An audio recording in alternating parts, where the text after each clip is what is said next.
शिवजी ने ब्रह्मा जी का पांचवा सर काट दिया। शिव महापुराण की विद्येश्वर संहिता में ये कहानी आती है कि महादेव ने काल भैरव को आदेश दिया कि ब्रह्मा जी का पांचवा सर काट दो। तो क्या ये ब्रह्मा जी का पांचवा सर काटने के पीछे बस एक माइथोलॉजिकल स्टोरी है या इसका कोई साइंटिफिक सच भी हो सकता है? जैसा कि मैं हमेशा एक बात को सिद्ध करने के लिए दावा करता हूँ कि हमारी पौराणिक कथाएं बस कोई माइथोलॉजिकल गपोल गाथाएं नहीं हैं, वो एक सिद्ध विज्ञान है। बस हाँ, ज़रूरत है उस विज्ञान पे गहन शोध करने की या उसको समझने की। इस बात को सिद्ध करने के लिए मैं अपनी बात को आगे बढ़ाता हूँ। ये जो कहानी है या ये जो कथा है, ये कथा सिद्धेश्वर संहिता में सूत जी महाराज इस कथा का वर्णन करते हैं कि एक बार क्या हुआ कि भगवान विष्णु और भगवान ब्रह्मा जी में एक संवाद हो गया। ब्रह्मा जी आते हैं विष्णु जी के पास और वो उनको पुत्र कह के संबोधित करते हैं। विष्णु जी कहते हैं, अरे मैं जगत का पालनहारा ब्रह्मा, तुम मुझे पुत्र कह के संबोधित कर रहे हो। तो वो भी रिवर्स में उनको पुत्र कहकर ही संबोधित करते हैं, कहते हैं कहो पुत्र। तो ब्रह्मा जी और गुस्सा हो जाते हैं, कहते हैं कि अरे मैंने पूरा जगत बनाया, पूरी सृष्टि मैंने बनाई, तुम मुझे पुत्र कह के संबोधित कैसे कर सकते हो विष्णु?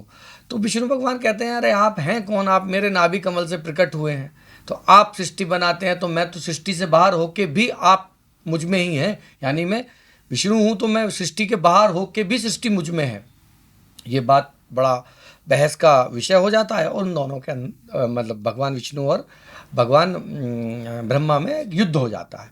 उस युद्ध के प्रताप से शस्त्रों का अस्त्रों का वार होता है, उसके प्रताप से देवता बड़े व्याकुल हो जाते हैं और वो भगवान शंकर के पास जाते हैं कि देखो विष्णु भगवान में और ब्रह्मा जी में एक भयंकर युद्ध चल रहा है और उनका जो युद्ध का आधार है वो कोई ईगो ही मानो एक तरीके से कि मैं बड़ा और तुम बड़े। भगवान शिव बात को पहले भांप लेते हैं और देवताओं को कहते हैं कि मुझे पता है कि आप किस बात से त्रस्त होकर आए हो, चलो मैं नंदीगणों के साथ चलता हूँ और इसका समाधान करते हैं।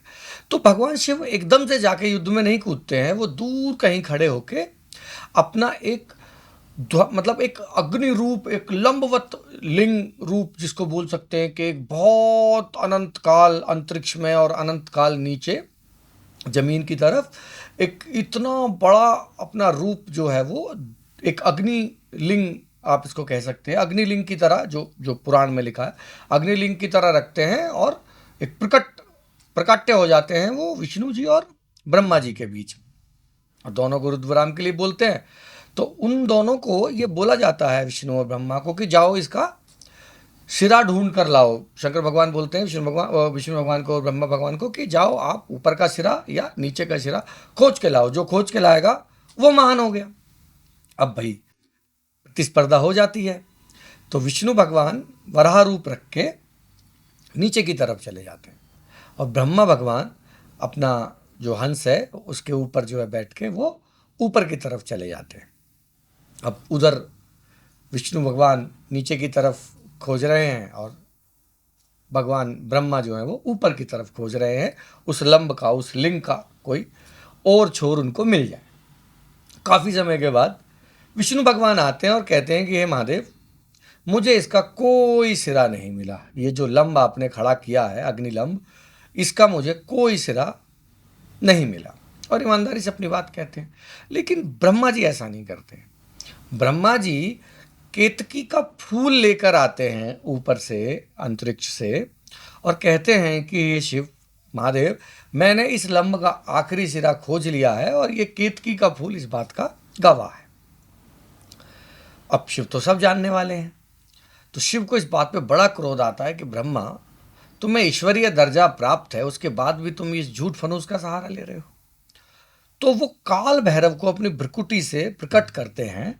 ये सब समझने वाली बात है, एक एक पॉइंट समझना है कि काल भैरव क्यों है, भ्रकुटी से ही क्यों उत्पन्न किया। काल भैरव को अपनी भ्रकुटी से उत्पन्न करते हैं और आदेश देते हैं कि तलवार लो और ब्रह्मा का पांचवा सर काट दो। तो ब्रह्मा जी को आपने देखा होगा 4 सर हैं, एक सामने है, एक इधर है जो हमें दिखता है, एक इधर है जो हमें दिखता है, एक चौथा सर जो पीछे की तरफ देख रहा है वो हमें नहीं दिखता है। अब पांचवा सर रहा होगा तो ऑफकोर्स सीधी सी बात है कि ऊपर की तरफ ही देख रहा होगा। तो ये 5 सिर के ब्रह्मा का आदेश देते हैं शिव के इनका 5वां सर काट दो। काल भैरव आदेश का पालन करते हैं और उनका 5वां सर ब्रह्मा जी का काट दिया जाता है। ये माइथोलॉजिकल स्टोरी है। फिर बाद में इसके और चीज़ें हैं कि फिर किस तरीके से शिव ने उनको वरदान दिया, ब्रह्मा जी को श्राप भी दिया, वरदान भी दिया, और विष्णु जी को अपने समतुल्य होने का वरदान दिया। ये एक माइथोलॉजिकल स्टोरी है। बट अब यहीं पर रुक के हम इसके साइंटिफिक पहलू को समझते हैं कि ब्रह्मा जी को 4 सर हमें दिखाई 3 क्यों देते हैं। ये एक बहुत समझने वाली बात है। इसको समझाने के लिए मैं आपको एक साइंटिफिक चीज़ बताता हूँ कि जो ह्यूमन आइज है ये 3 ही डायमेंशन देख सकती है। डायमेंशन वर्ड को मैं समझाऊंगा अपने वीडियो में। डायमेंशन से अर्थ होता है आयाम। आयाम मतलब किसी भी चीज़ का विस्तार। आयाम 2 शब्द है इसमें। आयाम माने विस्तार, गति और विस्तार को लेके हम आयाम शब्द का संपूर्ण वर्णन समझ सकते हैं। क्योंकि हर चीज़ मानी गई है हमारे विज्ञान में और अध्यात्म में भी कि हर चीज़ शून्य से प्रारंभ हुई है। चाहे वो आप हैं, मैं हूँ, हम सब शून्य से बने हैं। हम जैसे अब स्पर्म रूप में हम शून्य होते हैं, फिर वो शून्य फैलते फैलते एक विस्तार हो जाता है। ऐसे हर चीज़ शून्य से बनी है और हम जो देख रहे हैं उसका एक विस्तृत रूप है। विस्तार का अर्थ है दिशाओं में बढ़ना। तो ये जो दिशाएं हैं इनके विस्तार को ही हम आयाम या डायमेंशन कहते थे। तो ह्यूमन आइज मात्र 3 डायमेंशन देख सकती है, लंबाई, चौड़ाई और ऊंचाई। इसको ऐसे समझते हैं जैसे ये मेरे हाथ में एक स्क्वायर, या इसको कह दो कि ये 1 2 3 4 5 6, इसकी 6 दिशाएं हैं। बट आप इसको देखोगे जब ध्यान से, मैं इसको आपके सामने घुमाता हूँ, आप इसकी 3 ही दिशाएं एट ए टाइम देख सकते हैं। मैं घुमा दूंगा, आप दूसरी दिशाएं देख सकते हैं। लेकिन आप एट ए टाइम, चाहे मैं इसको कैसे भी घुमा दूं, आप इसकी 3 ही दिशाएं देख सकते हैं, है ना। क्योंकि ह्यूमन आइज की जो पॉसिबिलिटी है वो 3 डायमेंशन देखने की ही है। तो हमें जो ब्रह्मा जी के 3 ही सर दिखते हैं, फिर चौथा सर क्या है। यहां पे आइंस्टाइन की एक थ्योरी आती है जिसमें उन्होंने 4th डायमेंशन की बात की। ये जो 4th डायमेंशन है, ये 4th डायमेंशन वो ब्रह्मा जी का सर है जिसको उन्होंने काल यानी समय कहा। यानी कि 3 डायमेंशन, लंबाई, चौड़ाई, ऊंचाई, जो हमें दिखते हैं क्लियरली, जैसा मैंने अभी समझाया आपको। एक जो 4th डायमेंशन है वो है समय। समय है पर हमें दिखता नहीं है। कोई समय को इनकार नहीं कर सकता। जैसे अब मैं इसको और थोड़ा आसान भाषा में समझाता हूँ। आप बचपन में पैदा हुए, बचपन बीता, जवानी बीती, बुढ़ापा आ गया, आपका विस्तार हुआ, यानी आपकी लंबाई बढ़ी, चौड़ाई बढ़ी, ऊंचाई बढ़ी, लेकिन आपका समय काल भी बढ़ा, आपकी आयु भी बढ़ी। समय आपको दिखा नहीं पर बढ़ा। यानी कि आइंस्टाइन ये कहते हैं कि समय एग्जिस्ट करता है, कांस्टेंट नहीं है, रिलेवेंट है। अब कांस्टेंट नहीं है, रिलेवेंट है के लिए मैं आपको साइंटिफिक तरीके से जाऊंगा तो बहुत कॉम्प्लिकेटेड हो जाएगा और मैं अपनी वीडियो में कॉम्प्लिकेशंस नहीं चाहता। तो मैं आपको देसी तरीका एकदम समझाता हूँ कि समय कांस्टेंट नहीं है, रिलेवेंट है का मतलब क्या है। आप बहुत खुश हैं तो पता चलेगा समय ऐसे बीत गया। 4 घंटे कब पहले पार्टी करने गए, 3 घंटे की पार्टी, एक अच्छी फिल्म 2 घंटे की, पता नहीं 2 क्षण में निकल जाती है। अब दुखी हैं, परेशान हैं, वही 1 घंटा है 60 मिनट का ही, लेकिन बीतते बीतते ऐसा लगता है 5 दिन हो गए इसी दुख और परेशानी में। यानी कि समय परिस्थितिवश रिलेवेंट हो जाता है। अब वो गाड़ी का एग्जाम्पल है कि भाई आप जो गाड़ी में बैठे हैं, आप अंदर जो है वो कांस्टेंट फील कर रहे हैं, लेकिन कोई आपको देख रहा है तो वो आपको गतिमान फील कर रहा है। यानी कि ये 2 अलग अलग स्थितियां हो गई।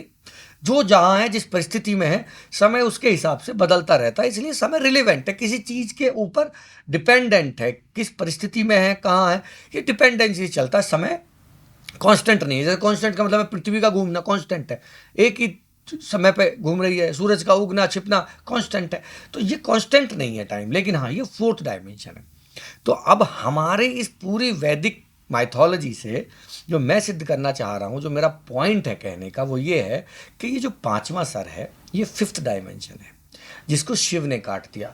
यहाँ पे बात को समझने के लिए फिर एक बात समझनी पड़ेगी जो मैं अक्सर अपने वीडियो में कहता हूँ कि ब्रह्मा विष्णु महेश को भौतिक रूप से मनुष्य स्वरूप या मनुष्य रूप या मनुष्य जैसे शरीर वाले या मनुष्य समझने की बिल्कुल भूल ना करना। ये साइंटिफिक ऊर्जाओं के आयाम हैं। These are the 3 dimensions of our energy system of uh ब्रह्मांड।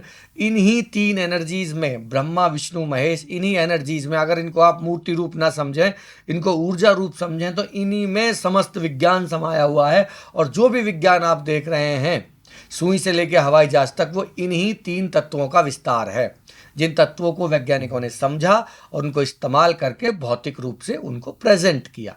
अब यहाँ पे जो 5th डायमेंशन की बात हो रही है वो हमारा कॉन्शियसनेस का डायमेंशन हो सकता है, जिसके बारे में 5th डायमेंशन कहा गया। और अगर हम इसको बिल्कुल फिजिकल फॉर्म में समझें कि ये 4 दिशाएं, 4 सर, ठीक है जी, 4 डायमेंशन हो गए, एक 5th दिशा वो हो गई, ठीक है। वो जो 5th दिशा है वो कहीं ना कहीं अंतरिक्ष का डिनोमिनेशन करती है, अंतरिक्ष को रिप्रेजेंट करती है, राइट। यहां पर शिव यानी कि जो वो परम तत्व ऊर्जा है वो ये कहना चाहती है कि जो 5th डायमेंशन है ये एग्जिस्ट नहीं करेगा फॉर मैनकाइंड। ह्यूमैनिटी के लिए 5वीं दिशा कभी भी नापने योग्य नहीं रहेगी। और सेम जब वो अग्नि दंड की तरह प्रकट करते हैं तो वहां पे भी जो उनका कहने का अर्थ है ना अग्नि दंड से, वो यही है कि पृथ्वी को आप ऐसा मत समझो कि पृथ्वी की दिशा का मतलब है कि खाली ये जमीन के अंदर तक। जमीन के अंदर तक तो हम यहाँ से अगर अभी घुसेंगे कोई होल करके तो हम उधर अमेरिका के आसपास कहीं निकल जाएंगे, तो फिर हम तो अंतरिक्ष में ही निकले। तो ऊपर भी अंतरिक्ष है, नीचे भी अंतरिक्ष है, यानी कि इस पूरे अंतरिक्ष की ही बात हो रही है। इसलिए ब्रह्मा जी का कोई नीचे को देखता हुआ सर नहीं है छठा, वो ही 5वां सर जो दोनों को रिप्रेजेंट करता है। और ब्रह्मा जी ने का 5वां सर मतलब उन्होंने ऊपर जाके देख के झूठ बोला। तो यहाँ पे जो वो एग्जिस्टेंस की बात हो रही है कि 5th डायमेंशन कॉन्शियसनेस का डायमेंशन या अंतरिक्ष का डायमेंशन, यानी विज्ञान कभी भी ब्रह्मांड को नहीं नाप सकता। ये ह्यूमैनिटी के लिए, मैनकाइंड के लिए पॉसिबल ही नहीं है।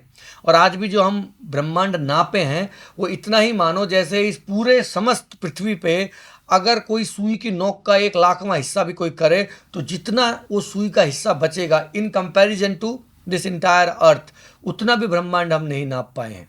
जितने भी साल सती शताब्दी से ये मैनकाइंड ने कॉन्शियसनेस धारण की है और अपनी समझ से चीज़ों को नापना तोलना शुरू किया। सो इस पूरी की पूरी बात को समझाने का मेरा जो पहलू था वो ये था कि ये जो 4th डायमेंशन समय है वो बिल्कुल श्लोक में स्पष्ट है शिव पुराण में कि शिव ने खुद नहीं काटा है सर। बहुत सी माइथोलॉजी में कहते हैं कि शिव ने खुद काटा सर, नहीं, उन्होंने काल भैरव को आदेश दिया, यानी काल यानी समय का इंडिकेशन यहाँ पे है कि समय को आदेश दिया कि इसके 5th सिर को काट दो। यानी कि इस प्रकृति ब्रह्मांड के रचयिता और रचनाकार या इस पूरी रचना के 5वें डायमेंशन को खत्म कर दिया गया मैनकाइंड की कॉन्शियसनेस के लिए। तो ये बात बड़ी साइंटिफिकली प्रूव्ड है कि इंसान कभी ब्रह्मांड को नहीं नाप सकता, और ये शिव पुराण की पूरी कथा से मैंने सिद्ध किया। और 4th डायमेंशन जो न्यूटन ने खोजा वो समय था, वो भी मैंने इस बात से बताने की कोशिश की। अगर आपको मेरे तर्क में दम लगता है तो और भी इस तरीके की वीडियो लेके आते रहेंगे। बाकी हर हर महादेव।